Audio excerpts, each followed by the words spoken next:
These videos are shocking and disturbing, and I advise all to take appropriate care before choosing to watch them. What began as a routine medical checkup in a New York prison spiraled into a shocking display of brutality that ended with the death of an inmate. When footage of the incident was released, it revealed a chilling truth. Robert Brooks, handcuffed and compliant, became the victim of an unrelenting assault by those sworn to maintain order. How could such unchecked violence unfold within the walls of a state-run institution? I do not take lightly the release of this video, especially in the middle of the holiday season. But as Attorney General, I release these videos because I have a responsibility and duty to provide the Brooks family, their loved ones, and all New Yorkers with transparency and accountability. Robert Brooks, 43, was nearing the halfway point of a 12-year sentence for first-degree assault at Marcy Correctional Facility, a medium-security prison in New York. Despite his criminal past, those close to him described him as a man with a troubled life, trying to make amends. But whatever hopes Brooks may have held for the future were violently extinguished on December 9, 2024. That morning, Brooks was escorted to the prison's medical unit for what should have been a routine examination. Body-worn cameras recorded the events that followed, capturing an alarming descent into chaos. Please subscribe to our channel and make comments about what you think of our videos. The footage, now burned into the public consciousness, shows Brooks seated in the examination room, handcuffed and compliant. Then, without apparent provocation, multiple correctional officers descended upon him. What started as verbal commands escalated into an all-out assault. Punches and kicks rained down on Brooks as he was forced to the floor. One officer restrained him while another struck him repeatedly, aiming blows at his head and torso. Others joined in, choking and stomping on him while he lay defenseless. For 30 agonizing minutes, Brooks endured the relentless onslaught, stripped of his dignity and left in nothing but his underwear. His muffled cries for help echoed within the sterile walls of the medical room, met only with the chilling indifference of his assailants.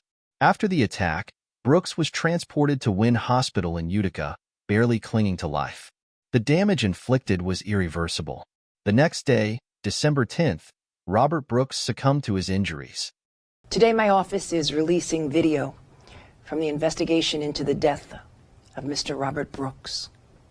Mr. Brooks had been incarcerated at Mohawk Correctional Facility and was transferred to Marcy Correctional Facility on December 9th.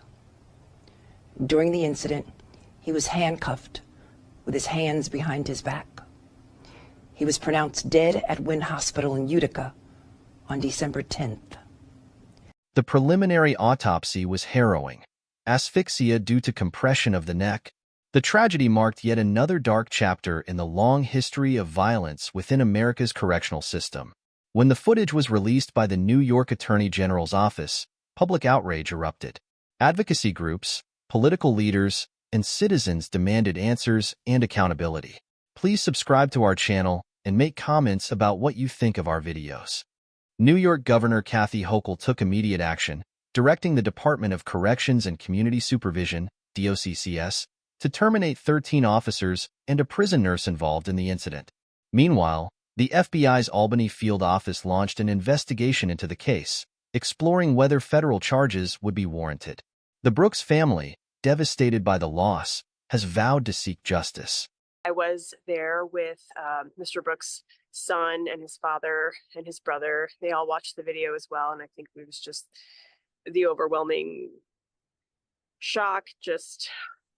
It was just felt so incomprehensible. As Attorney General, you have my word that we will use every possible tool available to us to investigate this death thoroughly and swiftly. This wasn't just negligence, it was murder, a family spokesperson said during a press conference. Brooks' death has reignited debates about systemic abuse within the U.S. prison system.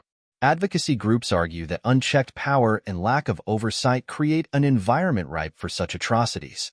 This isn't an isolated incident, said a representative from the Prison Justice Network. What happened to Robert Brooks is a symptom of a much larger problem, one that demands immediate reform. As the FBI investigation continues, The Brooks family is pushing for sweeping changes in how correctional facilities are monitored. Their demands include increased use of body-worn cameras, independent oversight committees, and mandatory de-escalation training for officers. Though nothing can undo the horrors of December 9, 2024, the hope is that Brooks' tragic death might serve as a catalyst for change, rallying cry for justice within a flawed system. Robert Brooks' death is more than just a statistic. It's a harrowing reminder of the dangers inmates face, even in environments meant to ensure their safety. For now, Marcy Correctional Facility stands as a stark symbol of a justice system that failed to protect the vulnerable. As the public awaits the outcome of the investigation and trial, one thing is clear. The echoes of Brooks' final moments will haunt the corridors of American prisons for years to come. Robert Brooks' story may have ended, but the fight for justice has only just begun. Please subscribe to our channel and make comments about what you think of our videos.